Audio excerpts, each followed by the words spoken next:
Welcome to my new another blog video. আসসালামু আলাইকুম, কেমন আছেন সবাই? আলহামদুলিল্লাহ আমি ভালো আছি, আশা করি সবাই ভালো আছেন। তো আপনাদেরকে আমরা আমার ননদের হাজব্যান্ডের বাড়িতে কি করলাম সেটা কিন্তু আপনাদেরকে আমার দেখানো হয়নি। আমি বলেছিলাম আপনাদেরকে দেখাবো, তো ওইভাবে তো আমি কোনো ভিডিও করিনি ওইখানে গিয়ে। তো শুধু যখন বরকে নিয়ে আসতেছিল সব ভাবিরা আরও ভাগ্নি টাগ্নি কে ছিল তারা নাচানাচি করতেছিল, শুধু ওই ভিডিওটুকুই আমার নেওয়া আছে। আমি সেটাই আপনাদেরকে একটু দেখাবো আর একটু কথা বলবো।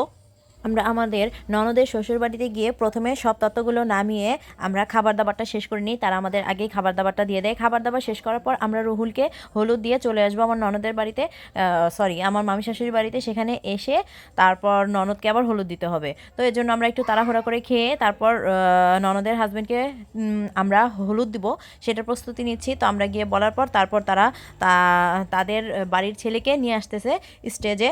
তো সবাই যেভাবে নিয়ে আসে সেইভাবেই নিয়ে আসতেছে একটু ডান্স করে।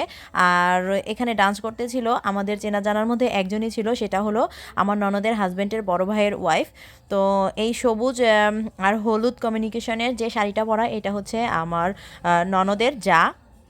তো ভাবিটা কিন্তু মাশাল্লাহ অনেক কিউট, আর ভাইটাও মাশাল্লাহ অনেক কিউট। আর তারপর তাদের একটা ছেলে আছে, সেইটাও অনেক কিউট। তো সেই বেবিটাকে আমার কোনো ভিডিওই করা হয়নি, তাই আমি দিতে পারলাম না।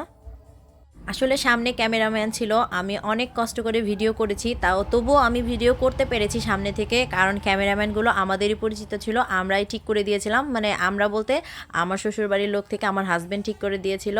তো এজন্য আমি একটু ফাঁকে ভিডিও করতে পেরেছি, অন্য সবাই করতেও পারেনি, কারণ চারপাশে অনেক মানুষজন ছিল। সামনে ক্যামেরাম্যান ছিল আমাদের বাড়ির ক্যামেরাম্যান, আবার আমার ননদের হাজব্যান্ডের বাড়িতে আলাদা ক্যামেরাম্যান রাখা হয়েছিল, তারাও ছিল, তাদেরও আমরাই ঠিক করে দিয়েছিলাম। তো দুইজনই আমাদের পরিচিত ছিল যেন আমি মাঝখান থেকে একটু একটু করে তাও ভিডিও করতে পেরেছি। তারা কিন্তু অনেক এনজয় করতেছে, অনেক নাচানাচি করতেছে, আমাদের থেকেও তারা বেশি প্রোগ্রামে ডান্স করেছে। আমরা কিন্তু ওইভাবে ডান্স করতেই পারিনি।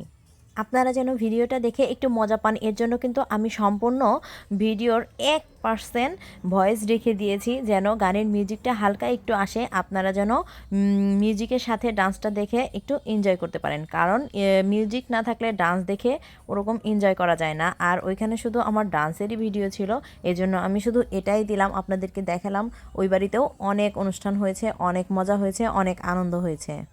তবে আমাদের বাড়িতে থেকে কিন্তু আমার দেওররা কিছু গিয়েছিল সেখানে, তো ওরাও কিন্তু আছে পিছনে নাচতেছে। তো ওদেরকে একটু পরে টেনে সামনে নিয়ে আসবে ডান্স করার জন্য।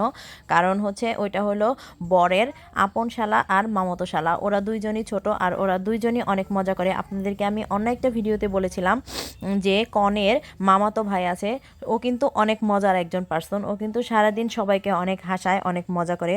ওর জন্যই আমরা বিয়েবাড়িতে বেশি আনন্দ পাই। আর আমাদের হাজব্যান্ডের ননদের বাড়ির মানুষগুলো কিন্তু অনেক ভালো, বিশেষ করে তার বড় ভাই রুহুল, সবাই সবাই অনেক ভালো, সবাই আমাদেরকে অনেক সাপোর্ট করেছে। আমরা যেভাবে চেয়েছিলাম, যেভাবে যেটা বলেছি তারা সেভাবে সেটাই করতে রাজি হয়েছিল। তবে অনেক ভালো লেগেছে, অনেক মজা করেছি, তারা ডান্স করেছে, আমরাও চারপাশে সবাই ছিলাম। এখানে কিছু মানুষ ছিল বসে, অনেক অনেক মজা লেগেছে, অনেক ভালো লেগেছে।